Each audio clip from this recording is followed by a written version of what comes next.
안녕하세요. 한 주간 잘 지내셨습니까? 감사합니다.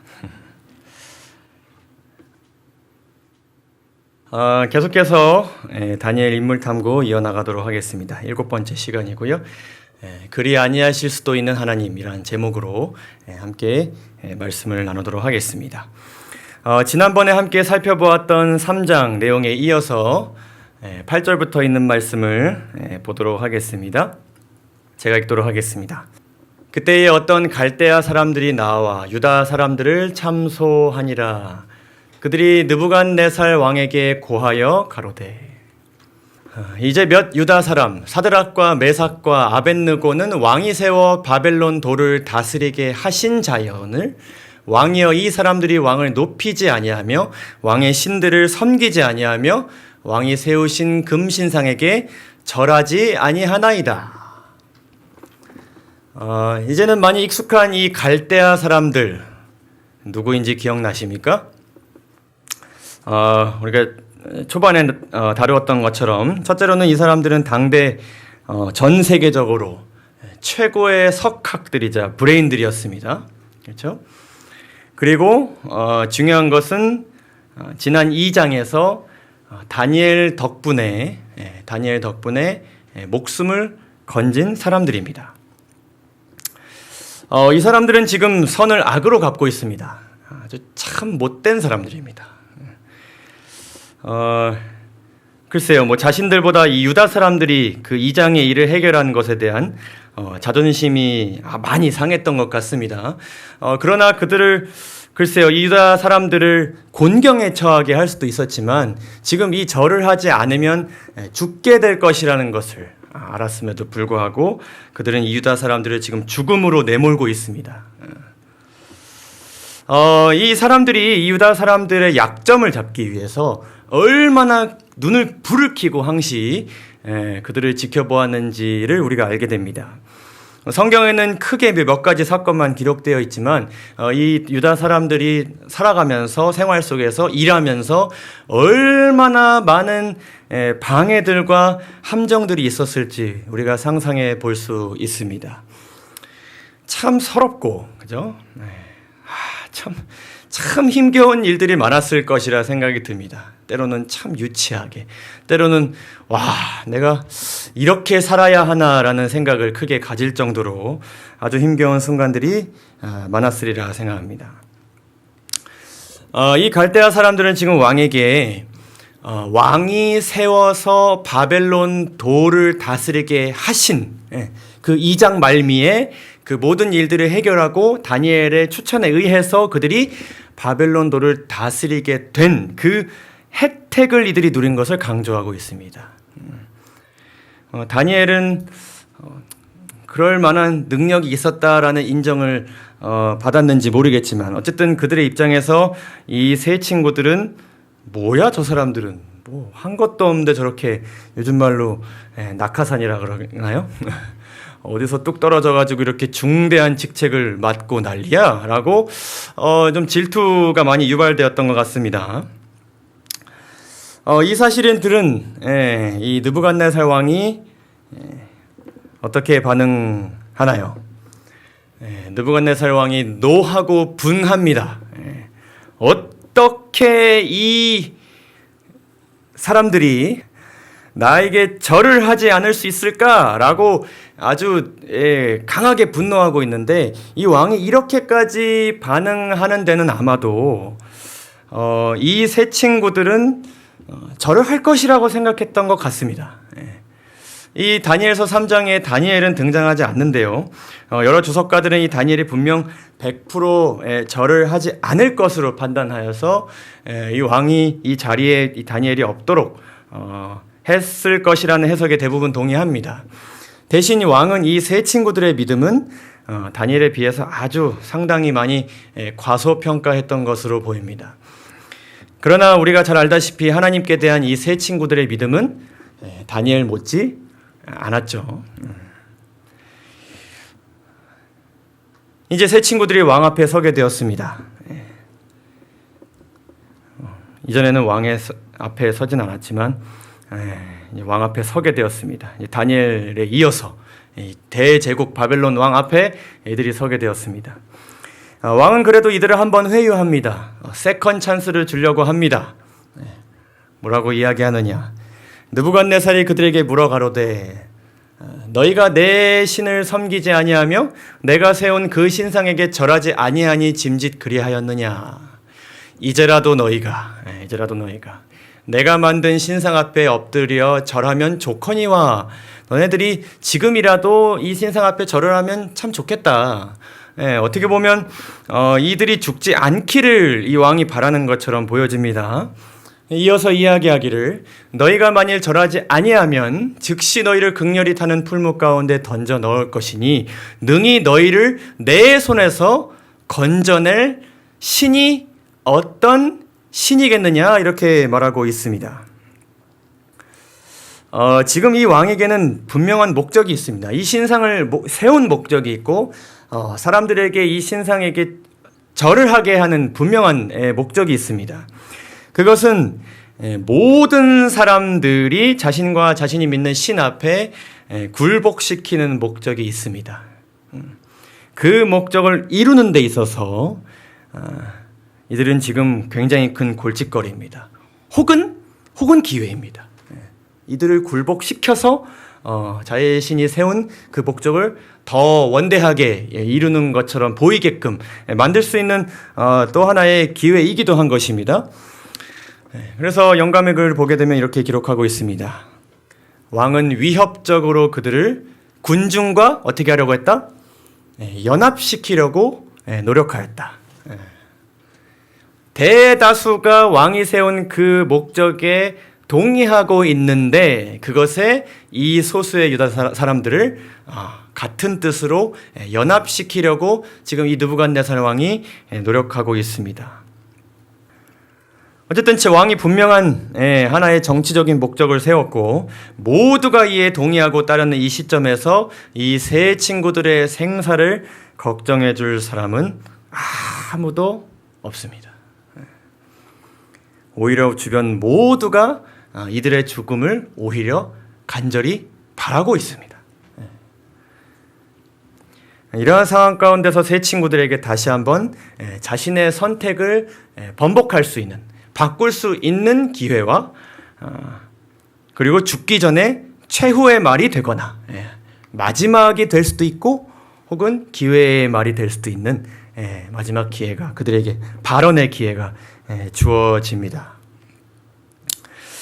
이때 다니엘의 세 친구들이 말하는 고백은요, 특별히 2장 예언, 세상의 시작과 끝, 그리고 이 마지막 시대에 일어날 사건들에 대해 알고 그것을 믿는 사람들이 어떠한 믿음을 가져야 하는지를 아주 분명하게 드러내고 있습니다.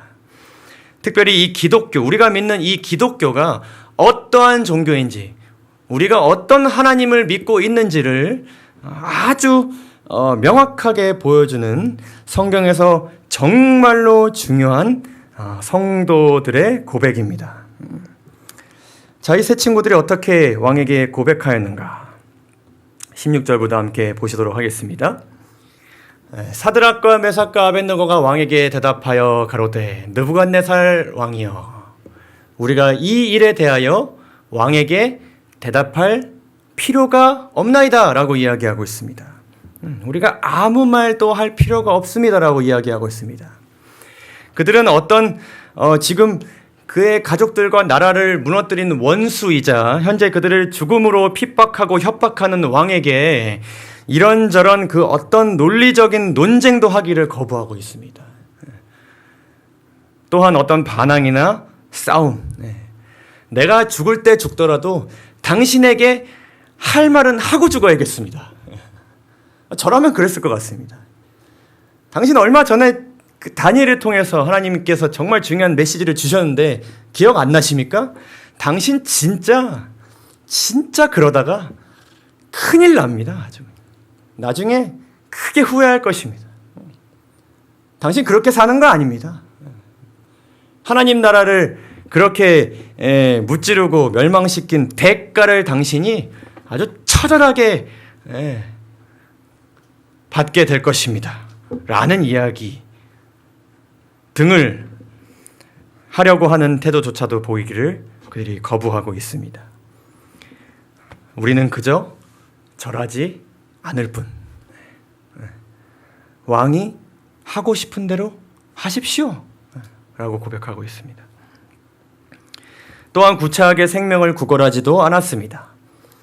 이렇게 고백했습니다. 만일 그럴 것이면, 당신이 우리를 풀무불에 넣을 것이면, 왕이여 우리가 섬기는 우리 하나님이 우리를 극렬히 타는 풀무 가운데서 능히 건져내시겠고 왕의 손에서도 건져내시리이다. 내 생명이 만약에 이 일이 있음에도 불구하고 유지된다면 그것은 당신이 내 생명을 유지시켜주는 것이 아니라 생명을 창조하신 하나님께서 그 생명을 유지시켜 주실 것이다.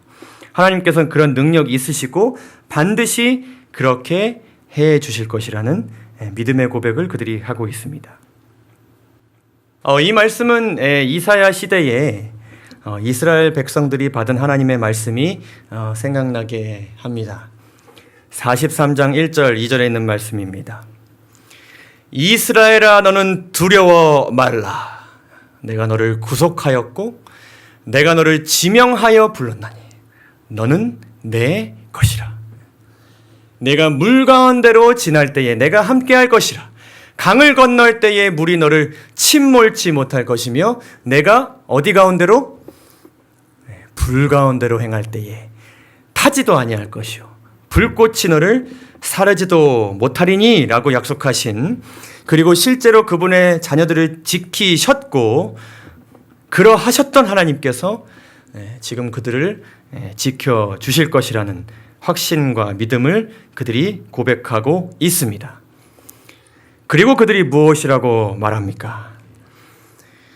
제가 재작년 이 고백에 대해서는 아주 자세히 다루었었는데 이 고백이야말로 우리가 정말 마음 깊이 새겨야 할 고백이 아닐 수 없습니다. 그 어떤 성경에 나오는 믿음의 조상들의 고백들 중에서도 이 고백이야말로 정말 이 마지막 시대의 재림 성도들의 입술에서, 특별히 마지막 시대에 있게 될 그 큰 시험들 혹은 작은 시험들 앞에서 우리의 입술에서 반드시 흘러나와야 할 정말 위대한 고백입니다. 다 함께 읽어보실까요? 시작. 그리 아니하실지라도 왕이여 우리가 왕의 신들을 섬기지도 아니하고 왕의 세우신 금 신상에게 절하지도 아니할 줄을 아옵소서. 아멘. 네. 여러분들께 질문합니다. 여러분은 하나님을 왜 믿으십니까? 여러분들 하나님을 왜 믿으십니까? 특별한 이유는 없으십니까? 그냥 믿게 되셨습니까? 한 가지 더 질문을 드리겠습니다. 여러분은 그리 아니하실 수도 있는 하나님을 왜 믿으십니까? 그런 하나님을 여러분들은 왜 신뢰하십니까? 이 세 친구들의 고백을 느부갓네살 왕이 들었을 때요, 그는 어떠한 생각을 했을까요? 여러분들이라면 어떤 생각을 했을 것 같습니까? 그런데 이 장을 보니까 예전에 있었던 일을 보니까 그래, 그 너네들이 믿는 신은 보통 신은 아닌 것 같다. 살리실 수 있는 능력도 있는 것 같다. 그런데 살리지 않을 수도 있는 신을 왜 믿는 것일까? 살리지 않을 수도 있는 신을 너네는 왜 그런 신을 위해서 목숨을 바치는 것인가? 라는 의문을 가지고 있었지 않을까요? 여러분은 하나님이 그리 아니하셔도 괜찮으십니까? 이 질문에 대한 우리의 답은 상당히 매우 간단할 수 있습니다. 그럼 괜찮고 말고 그리 아니하실 수도 있지. 지금은. 그렇죠? 그러나 지금 우리가 어떠한 하나님을 신뢰하고 있는가가 드러나게 될 매우 중대한 시험이 우리의 가까운 미래 앞에 놓여져 있습니다. 화인 여사는 영감에 그래서 이 3장 내용을 세상의 마지막에 일요일 예배가 세워지는 때와 비교하여서 설명합니다. 마치 바벨론 왕 느부갓네살의 이 신상에 머리를 숙여 경배하지 않는 모든 자를 죽이라는 명령을 한 것처럼 일요일 제도를 존중하지 않는 모든 자는 투옥과 죽음으로 벌을 받게 될 것이라는 선언이 있게 될 것이다. 환란의 때가 하나님의 백성에게 바야흐로 다가온다. 주님의 안식일을 지키는 자들에게 매매를 금지하고 만일 그들이 주일의 첫째 날을 안식일로 지키지 않는다면 형벌과 심지어 무엇으로? 죽음으로 위협하는 법령이 내리는 것이 바로 이때이다. 글쎄 우리 재림 성도들은, 특별히 우리 진리의 뿔교회 성도님들은 하나님의 원칙을 지키는 일에 이러한 위협이 있다 하더라도 오히려 크게 흔들리지 않을 것 같습니다. 그러나 우리가 그것을 막연하게 그럴 것이다 확신하기는 어려울 수 있습니다. 지금부터 우리 주변의 작고 큰 믿음의 시험들 속에서 우리가 그리 아니하실 수도 있는 하나님을 내가 신뢰할 수 있는가? 우리 자신을 시험해 볼 수 있습니다. 먼저 기독교는 우리가 믿는 그 하나님을 믿는 신앙은요, 그리 아니하실 수도 있는 하나님을 믿고 신뢰하는 신앙입니다. 그것은 우리의 뜻대로 아니하실 수도 있지만 그분의 뜻대로 모든 일을 행하시는 하나님을 신뢰하는 신앙입니다. 우리는 그러한 신을 믿고 있습니다. 그러한 신을 신뢰하고 있고요. 요한일서 5장 14절을 보게 되면 그의 뜻대로 우리가 무엇을 구하면 들으신다고 기록하고 있습니다. 우리가 구하는 바가 하나님의 뜻에 어긋날지라도 그 간절히 간구하는 그 마음을 하나님의 뜻에 점점 천천히 혹은 빠르게 맞춰주시는 분이 우리 하나님이십니다. 하나님께서 그렇게 일을 하십니다. 그렇죠?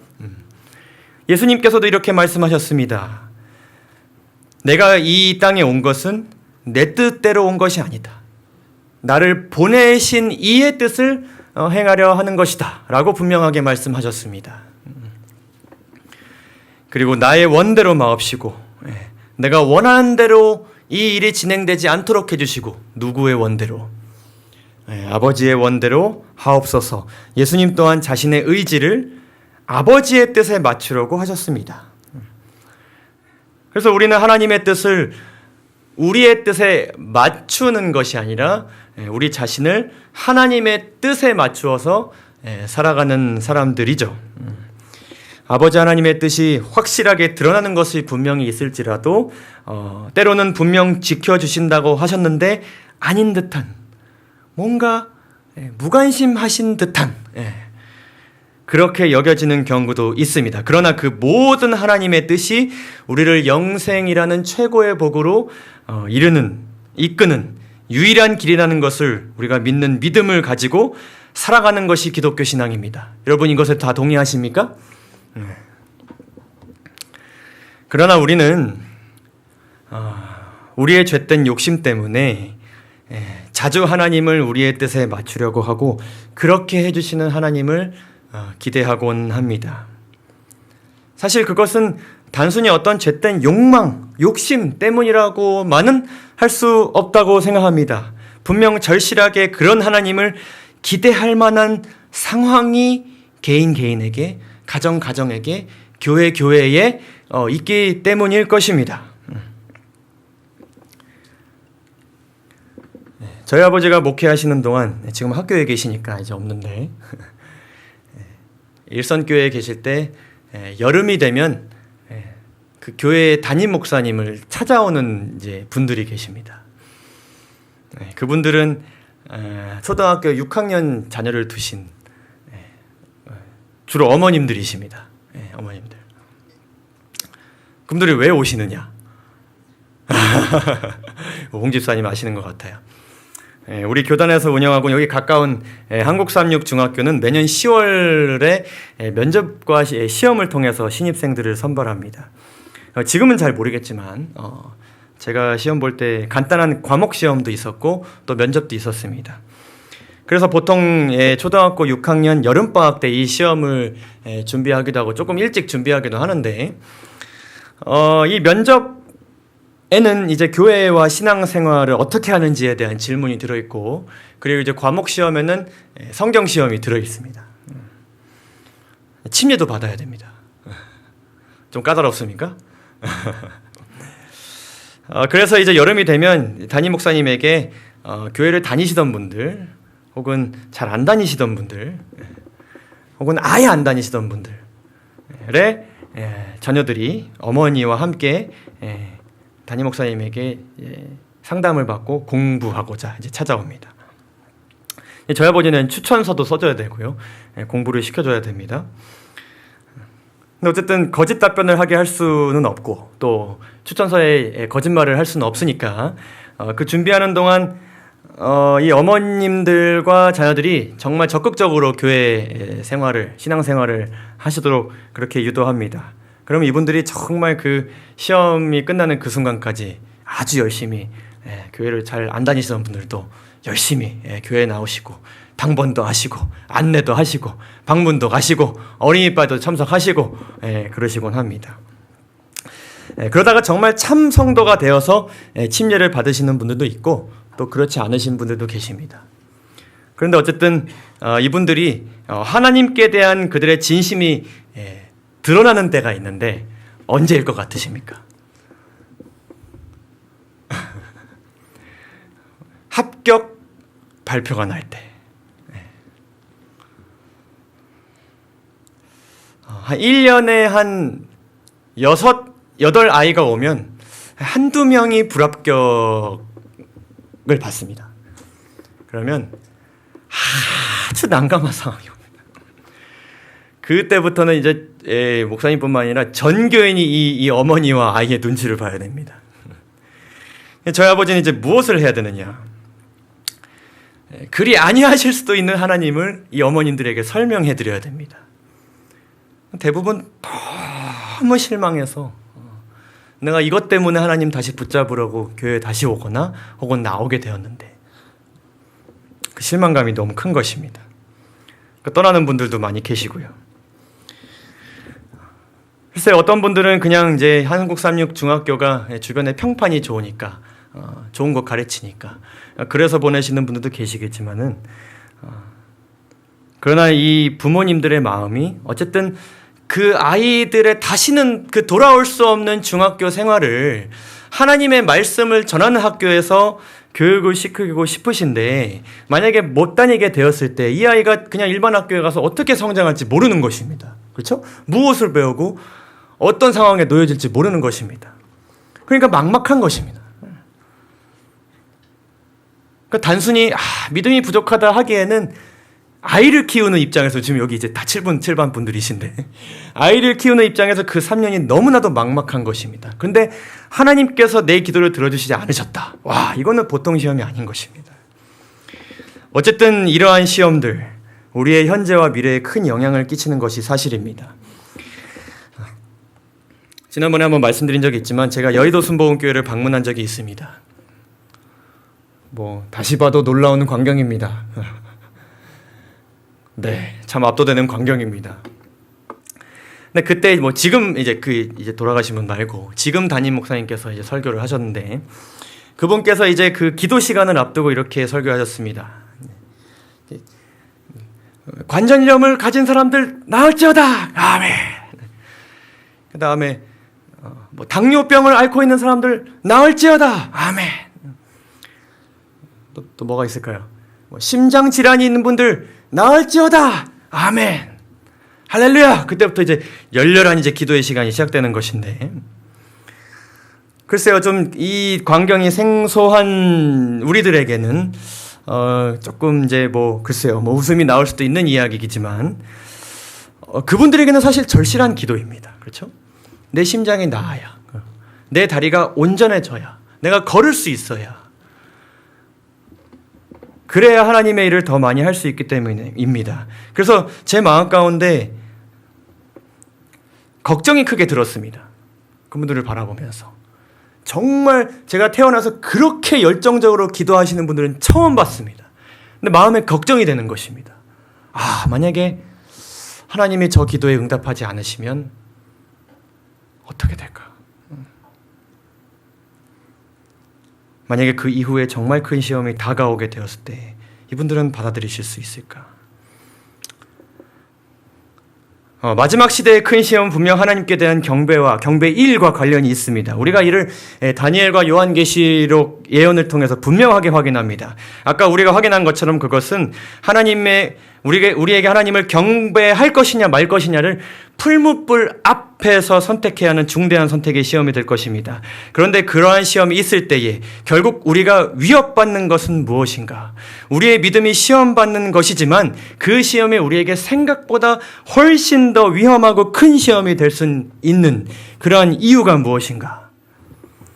왜냐하면 결국 위협받는 것이 우리의 건강, 그렇죠? 우리의 재산, 많이 가진 건 잃은 것이라면 다행입니다. 그런데 이것 잃으면 내가 내일 먹고 살 것을 걱정해야 된다 그러면 보통 시험이 아닌 것입니다. 더 나아가서 우리의 목숨. 근데 차라리 여러분들 우리 부모님들 다 아시겠지만 차라리 내 목숨이면 다행이겠죠. 그렇죠? 근데 만약에 우리가 사랑하는 사람들의 건강과 목숨과 재산이 그것에 걸려 있다면, 사단이 그것을 이용한다면, 하나님께서 그것을 허락하신다면, 그렇게 된다면 우리는 기도할 것입니다. 이 시험을 이길 수 있도록 기도할 것입니다. 어쨌든 다니엘도 2장에서 살고자 하였지 않습니까? 그렇죠? 살아야 하나님의 사업을 계속할 수 있지 않습니까? 피투성이라도 살라고 명하신 분이 하나님이십니다. 지금도 진리를 찾아 이 교회에 오심으로 여러 가지 정말 수많은 시험들 가운데 있는 분들이 계십니다. 우리가 그들을 위해서 기도하고 있고 반드시 하나님께서 그들이 처한 그 삶의 위기와 어려움, 믿음의 시험들, 질병을 건강하게 이겨내시기를 간절히 바라고 하나님께서 그렇게 해주실 것을 우리가 믿습니다. 그러나 하나님께서 그리하지 않으신다면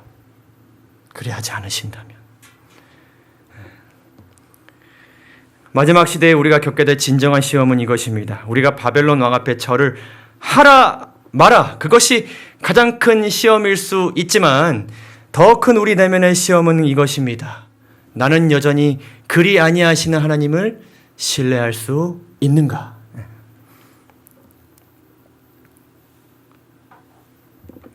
이번 주 교과책에서 목요일 부분에 참 마음에 와닿는 이야기가 있었습니다. 믿음은 그저 화창한 날의 싱그러운 숲속에서 보기 좋은 것들과 듣기 좋은 소리 가운데 하나님을 사랑하는 것이 아니다. 때로는 믿음은 우리가 온전히 이해하지 못하는 것들이 있음에도 불구하고 그분을 신뢰하는 것이다.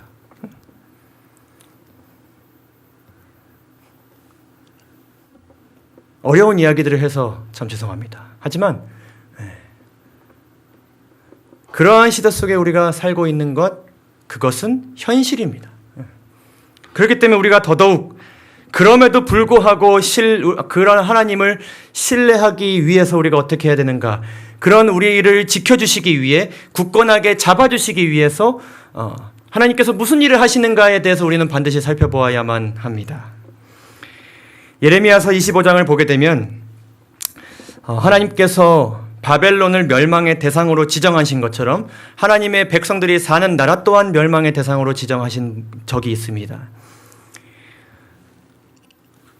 나 만국의 여호와가 이같이 말하노라. 너희가 내 말을 듣지 아니하였은즉 내 종 바벨론 왕 느부갓네살. 흥미로운 표현이죠. 그렇죠?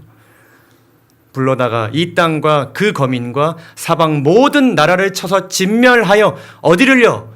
유다를. 누가요? 하나님께서. 그렇죠? 하나님께서 지금 이 예레미야 시대에 이렇게 하지 않으셨다면, 그러하셨다면 지금 세 친구들은 느부갓네살 왕 앞에 풀무불 앞에 지금 이렇게 서 있을 이유가 없습니다. 그렇죠? 이러한 하나님의 결정에 예레미야가 이렇게 부르짖습니다. 주께서 어찌하여 우리를 영원히 잊으시오며 우리를 이같이 오래 버리시나이까? 이래면 분명히 알았습니다. 이 모든 사태가 나와 이 백성들의 죄 때문이라는 것을 분명히 알았습니다. 그러나 분명 합리적으로 하나님께서 이러한 결정을 내리신 것에 대해 충분히 받아들일 만한 분명한 이유가 있었음에도 그의 마음 가운데 그리 아니하시는 하나님을 받아들이는 것이 너무나도 힘든 일인 것입니다. 왜냐하면 이 일로 인하여서 그의 많은 믿음의 형제들이 그리고 이웃들이 목숨을 잃고 있고 죽어가고 있고 고통받고 있고 더 많은 사람들이 죽임을 당할 것이기 때문이었습니다. 그리 아니하셨으면 좋겠는데.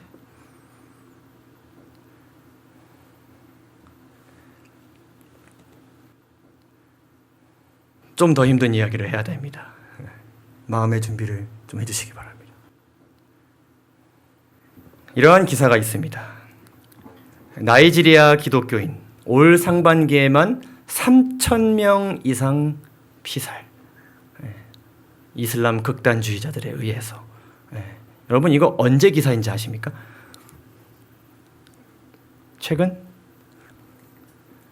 무려 2021년 7월 기사입니다. 이러한 일이 우리가 살아가고 있는 이 시대에 일어나고 있다는 것이 상상이 되십니까?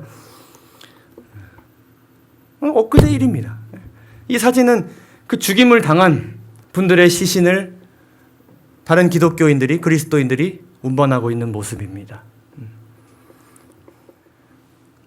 우리가 코로나 동안 우리 개인의 믿음과 교회의 현재와 미래와 이 나라의 현재와 미래를 걱정하는 동안 3,000명 이상의 기독교인들이 목숨을 잃었습니다. 300개의 교회가 공격을 받았고요. 10명 이상의 목사님들이 목숨을 잃었습니다. 더 충격적인 일은요. 작년 사망자가 3,600명입니다. 그리고 지난 10년 동안 나이지리아에서만 6만 명이 사망하였습니다. 이러한 가운데 이 사람들은, 이 그리스도인들은 신앙을 지켜나가고 있고요.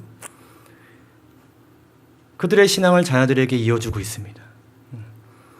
지금 이 시대는 이 사람들에게는 종교 암흑 시대입니다. 네로 황제 박해 시대입니다. 바벨론 포로 생활 그 자체입니다. 그들은 10년 동안 풀무불 앞에 있었습니다. 이 사람들에게는 재림은 어떤 의미일까요?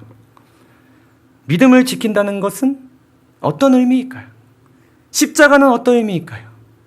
그리고 무엇보다 수많은 그리스도인들의 죽음을 지켜보고 여전히 믿음 안에 있는 사람들에게 여전히 그리 아니하시는 하나님을 어떻게 받아들이고 있을까요? 제가 이와 관련된 한 취재 영상을 보는데요. 여기 어머니가, 가족을 잃은 이 그리스도인 어머니가 하늘을 손가락으로 가리키면서요, 갓! 하면서 외치고 있습니다. 갓! 근데 제가 차마 이 영상을 보여드릴 수가 없습니다. 정말 뭐랄까요, 성대가 막 찢어지는 듯한 그 목소리가 지금도 제 뇌리에, 제가 잠을 자는데 계속 그 소리가 들립니다. 그래서, 이 예레미야가 이렇게 부르짖었겠구나. 어찌하여 우리를 이렇게 버리시나이까? 이 어머니가 이렇게 외치는 것입니다. 미국에 있는 한 기독교 채널이 이 나이지리아에서 활동하고 계신 유누사 은마두라는 목사님을 인터뷰한 영상입니다. 지난 5월 인터뷰입니다. 이 진행자가 목사님에게 이렇게 질문하였습니다. 목사님은 목회자이십니다. 그러나 한 사람으로서 현재의 상황을 어떻게 받아들이고 계십니까? 그랬더니 이 은마도 목사님이 이렇게 대답합니다. 두렵습니다. 참 두렵습니다. 현재 교파를 떠난 모든 나이지리아 그리스도인들은 당장 오늘 목숨을 잃을 수 있다 생각하고 살아가고 있습니다. 그런데 이 목사님을 더 두렵게 하는 것은 무엇인가 하면요, 정부도 세계도 우리의 생존에 대해서 큰 관심을 가져주지 않는다는 것입니다. 현재 정부는 친이슬람 정부입니다. 그래서 이 극단주의자들이 다른 이슬람 교도들도 막 이렇게 납치하고 그런다고 합니다. 근데 그러한 소식이 전해지면 이 정부가 아주 발빠르게 움직인다고 합니다. 근데 이 그리스도인들이 잡혔다고 하면 시위를 하고 막 관공서를 찾아가도 이 정부가 꼼짝도 안 하다가 선거철 되면 도와주는 척하다가 마는 것입니다. 그리고 전 세계 어떤 메이저 언론도 이 사실을 매우 중대한 이슈로 전하고 있지 않다는 것입니다. 그러면서 작년과 올해 절반까지만 7,000명이 죽었습니다. 여러분 7,000명, 글쎄요, 여기 이 별내동에 청학퇴계원까지 해서 우리 교인들이 얼마나 될까요? 한 4,000명, 3,000명 될 것 같습니다. 상반기에만 이 모든 성도님들이 다 목숨을 잃는다고 그러면 상상해 보시죠. 와, 보통 일이 아닌 것입니다. 마치 바벨론 안에서의 유다 백성들과 같이 그들이 살아가고 있습니다. 이 진행자가 이 목사님에게 이렇게 질문합니다. 목사님, 그러한 상황 속에서도 왜 계속 예수님을 믿고 계십니까? 이 목사님이 대답하십니다. 아주 심플하고 간단하고 예상 가능한 고백입니다. 여러분들이 생각하시는 그 고백을 할 것입니다. 우리가 매주 예배를 통해서 또 공부를 통해서 이러한 고백을 우리가 매주 이야기하고 있고 우리가 이렇게 믿고 있습니다. 근데 그 고백을 이 목사님이 하는 것이 아주 저에게 임팩트가 달랐습니다. 여러분들에게도 그러할 것이라 생각이 듭니다. 이분이 뭐라고 대답하시느냐. 저는 이슬람 가정에서 태어났습니다. 이후에 개종했죠. 저는 두 종교를 깊이 모두 믿었습니다. 그런데 예수님만이 진리요 길이시라는 것을 내가 깨닫게 되었습니다. 그분만이 하늘로 가는 길을 아십니다. 나는 그리스도인이고 나는 크리스찬이고 죽는 그 순간까지 그리스도인으로 남을 것입니다. 뻔한 고백입니까? 글쎄요, 이 목사님이 천국을 어떻게 이해하고 성경적으로 어떻게 이해하고 이야기하시는지 모르겠습니다. 그리고 이 목사님이 지금 살아 계시는지 모르겠습니다. 그러나 그분은 정말 이 세 친구들과 같은 고백을 느부갓네살 왕 앞에 한 것으로 여겨집니다. 그렇죠. 지난 안식일에도 나이지리아 재림교회에서는 찬양이 울려 퍼졌습니다. 4개월 전 영상이지만 이들의 표정과 그 가사와 하나님을 찬양하는 모습을 여러분 함께 한번 보시죠.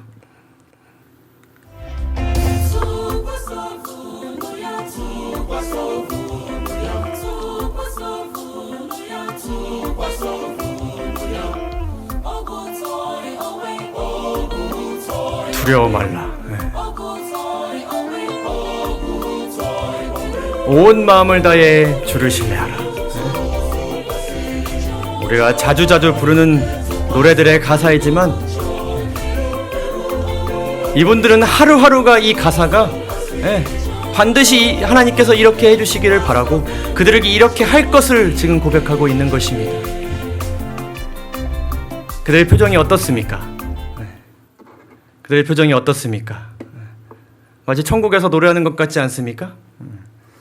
이들은 불 가운데 지날 때 사르지 않도록 해주신다는 하나님 덕분에 한 주의 안식일을 허락받았습니다.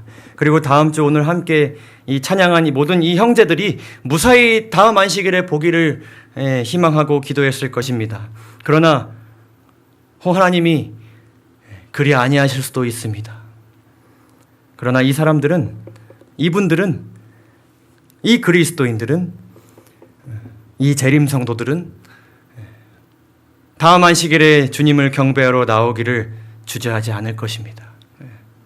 사랑하는 모든 성도 여러분, 우리가 현재 처한 여러 가지 어려움들이나 시험들을 폄하하거나 가벼운 상황들로 생각하고 싶지는 않습니다. 그러나 이 나이지리아 그리스도인들의 현재는 우리가 앞으로의 미래를 생각해 보지 않을 수 없게 합니다. 분명 현재 우리가 직면한 여러 영적 시험들이 있는 것이 사실이나 정말로 우리가 믿음을 지키지 않으면 죽지 않고 지키면 죽게 되는 현실이 아직 오지 않았다면 지금 이 순간 우리에게는 매우 중요한, 하나님께서 아직 우리에게는 허락하고 계신 중요한 은혜의 시기가 아닐까 생각하게 됩니다. 모두가 우리의 목숨을 소중히 여기지 않는 때가 오고 있습니다. 프란시스코 교황은 작년에 김대성 목사님께서 언급하셨던 것처럼 5월 담화문을 기점으로 프란치스코의 경제라는 단체를 운영하고 있고 이 단체를 전폭적으로 지원하고 있습니다. 이 단체는 35세 이하의 소위 체인지 메이커스, 변화를 만들어내는 사람들이라고 불리는 진보 성향의 젊은 경제학자들, 기업가들, 환경운동가들, 그리고 젊은이들을 모아서, 그리고 교육가들을 모아서 새로운 세계의 질서를 만들어내는 일, 지금 안 되면 미래에 그것이 추진되도록 하는 일을 지금 계획하고 진행해 나가고 있습니다.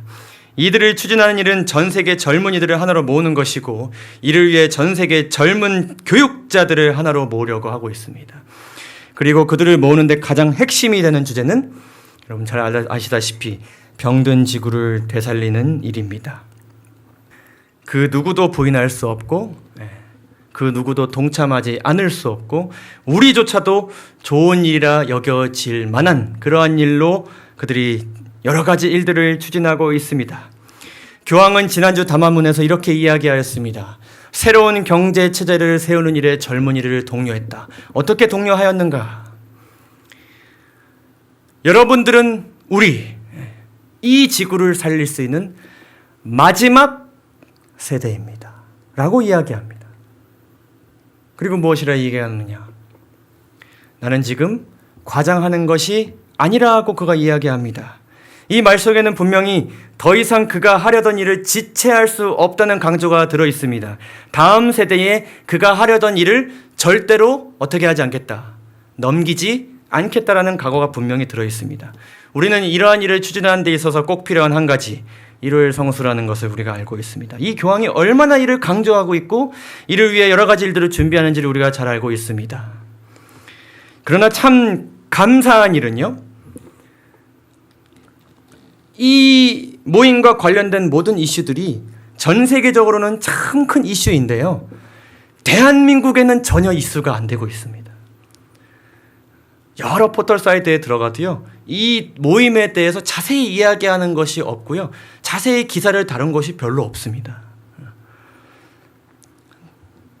글쎄요, 이거는 제 개인적인 주관적인 생각이라고 할 수도 있겠습니다. 하나님께서 아직 대한민국은 그러한 바람을 막고 계시지는 않는가 생각해 보게 됩니다. 어쨌든 이 시간을 우리가 정말 잘 보내야겠습니다. 아까 나이지리아 목사님께서 말씀하신 것처럼 계속해서 영생과 부활의 유일한 소망 되시는 예수님으로부터 참된 진리와 길을 최선을 다해 배워나가야 할 때입니다. 우리가 그리 아니하시는 하나님을 찬양하며 우리의 목숨을 바칠 수 있는 단 하나의 이유는 하나님께서 우리에게 영생을 허락하시기 위하여서 자신의 목숨을 버리셨기 때문입니다. 맞습니까? 네, 그러한 사랑의 하나님께서 그분의 뜻에 따라 지금은 그리 아니하실지라도 가장 좋은 것을 우리에게 주고자 하신다는 사실을 우리가 신뢰하고 살아가게 될 때에 하나님은 지금 그리 아니하셔도 우리에겐 전혀 문제가 되지 않을 것입니다. 선지자왕을 보게 되면 이 세 친구들이 침착하게 풀무를 바라보았다고 기억하고 있습니다. 침착하게. 그들이 침착하게 어떻게 이 상황을 받아들일 수 있게 되었는지, 그렇게 그들이 했을 때에 어떠한 은혜를 얻게 되었는지 다음 시간에 살펴보도록 하겠습니다.